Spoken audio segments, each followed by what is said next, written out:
السلام عليكم البنات، كي دايرين؟ لاباس عليكم؟ اليوم غادي نخدم معكم هاد الملاقيه هاد الملاقيه البنات حصريه على قناتي، ولكن هاد الملاقيه البنات خدمتها في جلابتي. ان شاء الله غادي نشارك معكم الاستعراض ديالها بالشكل النهائي فاش غنكملها. خدمتها في الليل، داكشي باش ما صورتهاش معكم. كما كتعرفوا يعني التصوير ديال الليل كيجي على هذا الشكل هذا، نتوما كتشوفوا الخيالات كيكونوا تمايا. ما كيعجبنيش نهائيا التصوير ديال الليل، كيكون من الاحسن ومن الافضل اننا نصوروا بالنهار، تكون الشميشه واضحه ويكون فيها التصوير احسن وافضل. المهم البنات انا غادي نخدمها معكم شونتيو، حيت ما صورتهاش، خدمتها في الليل وخدمتها معكم شونتيو باش ندير معكم التطبيق ديالها. لاحظوا البنات، هذه هي الملاقيه ديالنا، كتجي غزاله، راها حصريه على قناتي، اول مره على اليوتيوب، بطريقتي يعني ابداع بناتي حياتي. المهم البنات هذا غير شونتيو، نتوما فاش تكونوا كتخدموا اكيد انكم غادي تناسقوا الالوان. انا غير خدمت بهذا الخيط اكيد غادي تناسقوا الالوان وغادي ديروا اللوينات اللي كاينين في البياسه ديالكم. انا هنايا خدمت بالخيط المبروم على 5 شعرات، واللون هانتوما كتشوفوا يعني هاد اللون جلابه في لون والخيط في لون. ولكن كما قلت لكم انا غير شونتيو، فاش نتوما تكونوا كتخدموا البياسه ديالكم خدموها بالالوان ديال البياسه باش يجيكم تناسق في الالوان وتجي البياسه نقيه وجميله. المهم البنات غنبداو على بركه الله في التطبيق ديال هاد الملاقيه هذه.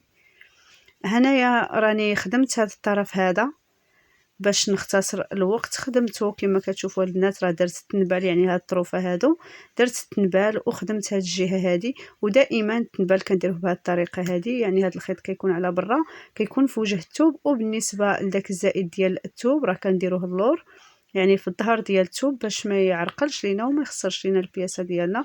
دائما هاد الجهه هذه كتكون في الظهر ديال الثوب، والجهه فاش كنخدموا كتكون نقيه يعني في الوجه ديال الثوب. دائما البنات هنايا كما قلت لكم هنايا كنخدم غير شونتيو.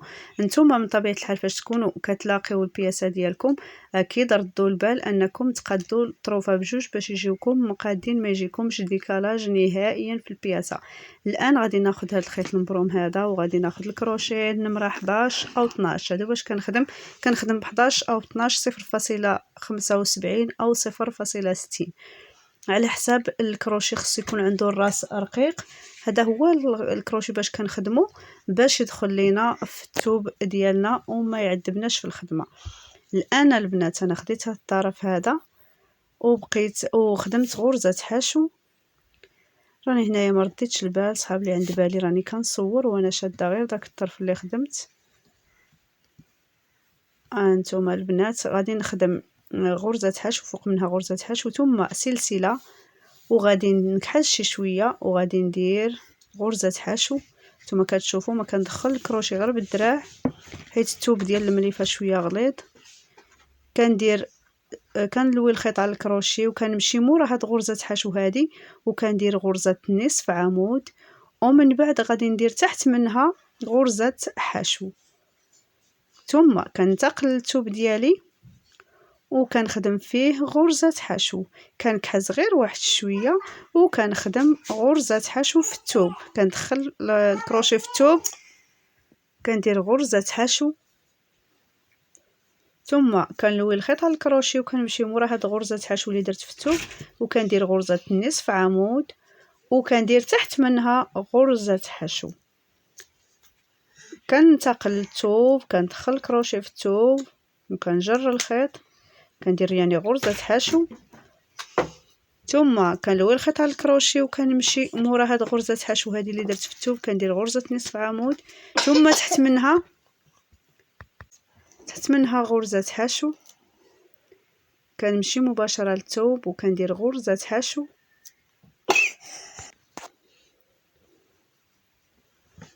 كندير غرزة نصف عمود مورا هاد غرزة حشو هذه، ثم مباشرة غرزة حشو تحت من غرزة نصف عمود.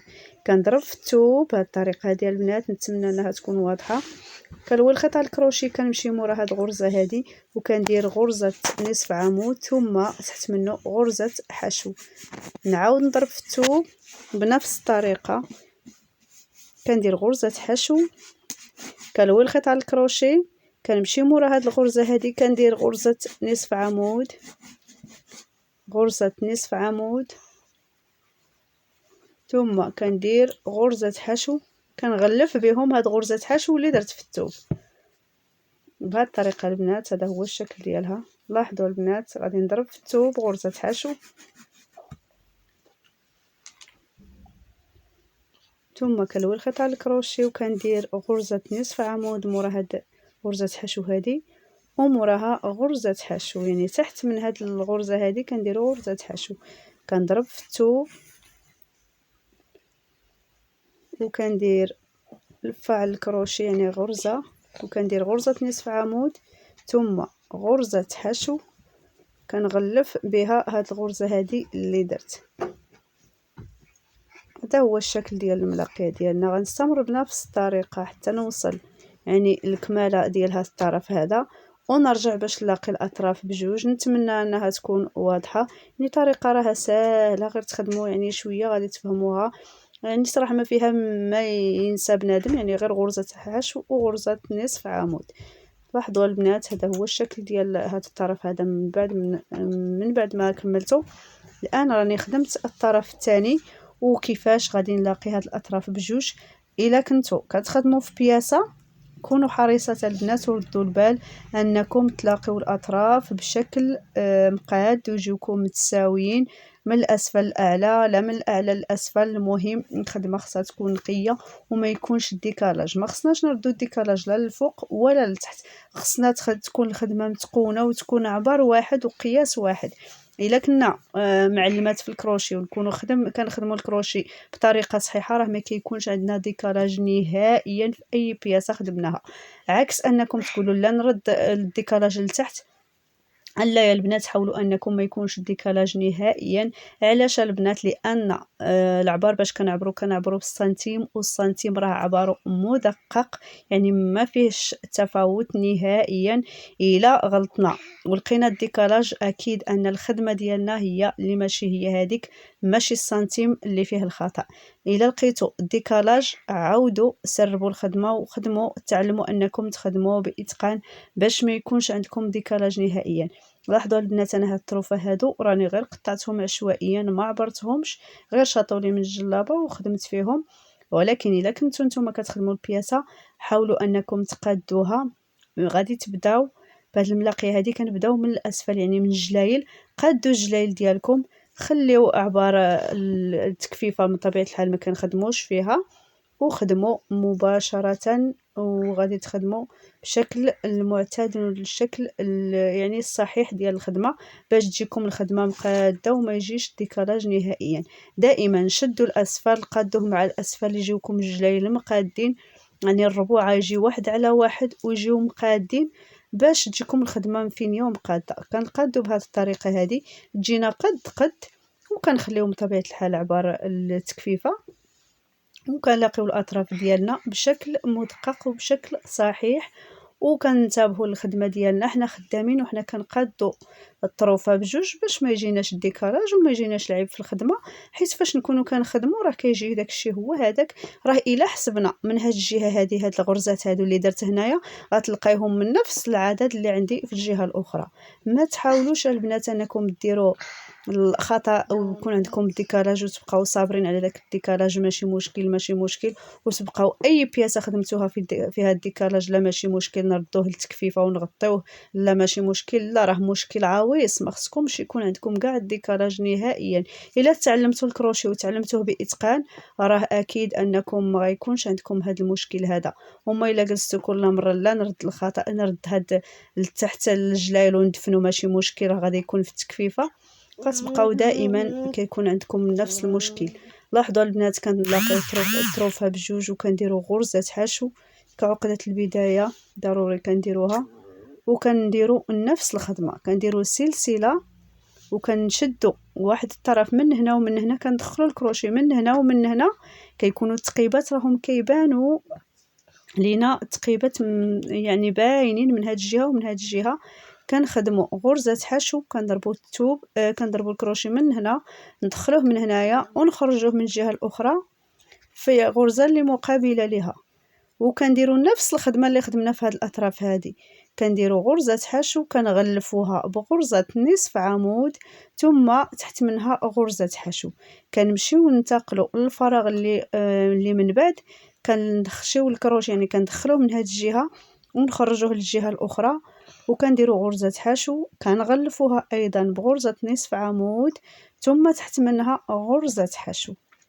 نتمنى ان كلامي يكون واضح وان التصوير يشرح الهضره، يعني يشرح ويقربكم اكثر فاكثر. كنديروا غرزه حشو، يعني كندخلوا الكروشي من هذا الطرف ونخرجوه في العين المقابله ليه، راه كيجيو نفس العدد وكيجيو العيون مقابلين، يعني وحده مقابله مع اختها، ما كيكونش عندنا ديكالاج نهائيا. نفس الطريقه باش خدمنا هذا الطرف وخدمنا الطرف الاخر هو باش كنلاقيو طروفه بجوج، يعني غرزه حشو، غير الفرق الوحيد هو اننا كندخلوا الكروشي من هذه الجهه وندخلوه ايضا في الجهه المقابله، يعني كنشدوا الجهات بجوج كندخلوا فيهم الكروشي وكنخدموا بنفس الطريقه اللي حنا خدمنا بها يعني الملاقيه ديال هذه الجهه وهذه الجهه. غرزه حشو وكنغلفوها بغرزه نصف عمود وتحت منها غرزه حشو في نفس المكان.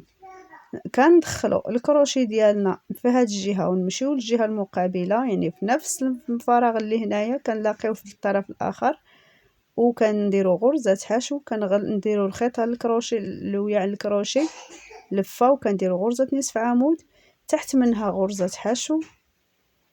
بهذه الطريقه البنات حتى كنكملوا هذه الملاقيه كامله اللي عندنا، وكتعطينا داك الشكل اللي وريتكم من قبل، يعني واحد الشكل رائع صراحه.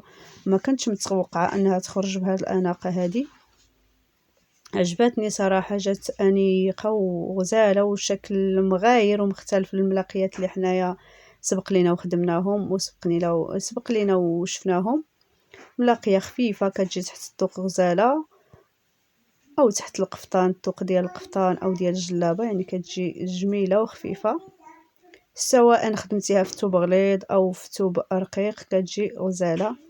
نفس الطريقه باش خدمت هي باش غنلاقي غرزه حشو في جميع الاطراف، كندخل الكروشي من هنايا ونعاود نخرجو من الجهه المقابله بهذه الطريقه البنات. كندخلو في الطروفه بجوج وكندير غرزه حشو، كنوي الخيط على الكروشي بنفس الطريقه. غادي نستمر حتى نلاقي هاد الطروفه عندي بجوج بنفس الطريقه، يعني باش خدمت هاد الطرف وباش خدمت الطرف الثاني هي باش لاقيت.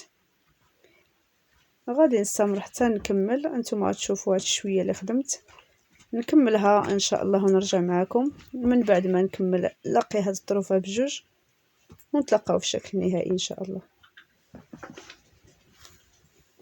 بعد ما تلاقيت هاد الطروفه هادو ووصلت للاخير ديال هاد الملاقيه هذه، نقلبها معكم باش تشوفوا كي كتجي من الشكل ديالها كيفاش كتجي على وجهها، يعني هنايا غير الظهر. هنقلبها وغادي نرجع نصور معكم تشوفوا. دائما البنات ردوا البال يكون الملاقيه ديالكم قاده. انا هنايا غير حيت شونتيو داكشي باش حيت عندي ثوب واحد كبر من الاخر، داكشي علاش. وانتم ما خصكمش يجيكم كاع هاد الديكالاج هذا. انا راه غير حيت شونتيو البنات، واحد الطرف راه كبر من واحد، يعني في العبار ديالو راه واحد كبر من واحد. هذا هو الشكل النهائي ديال الملاقيه ديالنا البنات، واكيد اننا خصنا نصلحوها باش تعطينا شكل رائع اكثر فاكثر. غادي نصلحها البنات ونرجع معكم.